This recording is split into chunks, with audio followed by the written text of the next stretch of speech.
अस्सलामुअलैकुम, welcome to food fusionist channel. Ramzan series के episode 19 में आप सबका खुशामदीद है। उम्मीद है आप सब खैरियत से होंगे। आज आपके लिए तैयार करने वाली हूँ एक और सिंपल रेसिपी, जो कि मेरी तमाम रेसिपीज़ के साथ ही आपके लिए बहुत सिंपल होने वाली है। इस रेसिपी को बनाना बहुत ही आसान है और जल्दी जल्दी बनकर तैयार हो जाती है और जायके में भी लाजवाब है।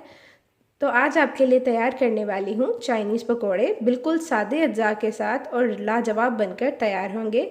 रेसिपी को स्टार्ट करने से पहले अगर आप चैनल पर नए हैं तो चैनल को सब्सक्राइब कर दीजिए और बेल आइकन प्रेस करना मत भूला करें, ताकि मेरी तमाम तर रेसिपीज़ आपको मिलती रहें और आप मज़े मज़े खाने बनाकर एंजॉय करते रहें।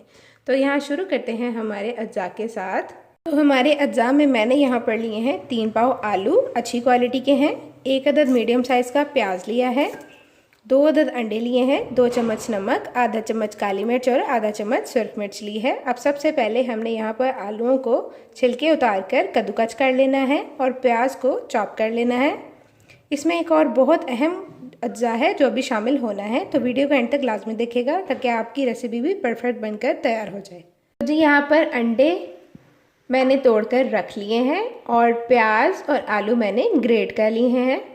और अब जाएंगे इसमें हमारे 2 अदद अंडे, इसी के साथ साथ जाएंगे हमारे स्पाइसेस, नमक, काली मिर्च और सुरख मिर्च।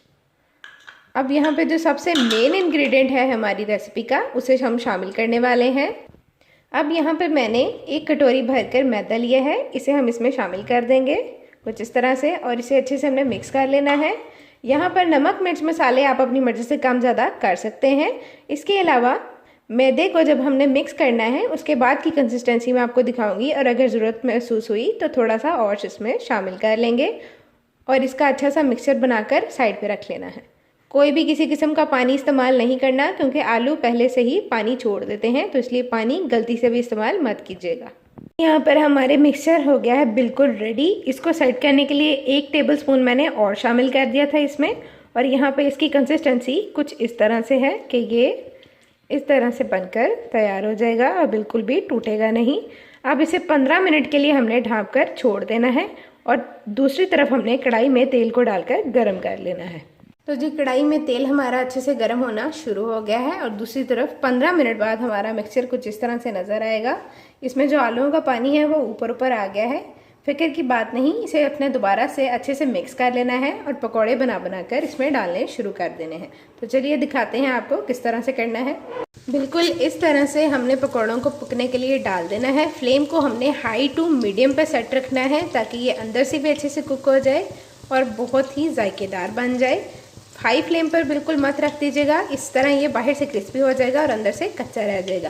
प्रॉपर पकाने के लिए आपने इसे हाई टू मीडियम फ्लेम पर ही रखना है। ये जब बनकर तैयार हो जाएंगे तो इसका फाइनल लुक भी मैं आपके साथ शेयर कर दूंगी, तो वीडियो के साथ बने रहें ताकि आपको इसकी मज़ेदार सी लुक भी देखने को मिल जाए। तो जी माशाल्लाह से यहाँ पर तैयार है हमारे ज़बरदस्त क्रिस्पी टेस्टी चाइनीज़ पकौड़े।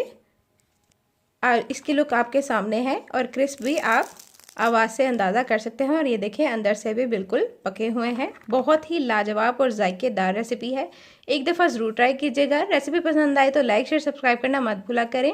यहाँ पर हमारा रमज़ान सीरीज़ का एपिसोड 19 हो जाता है कंप्लीट। मिलते हैं नेक्स्ट वीडियो के साथ, जब तक के लिए अल्लाह हाफिज़, अल्लाह निगहबान, रमज़ान मुबारक।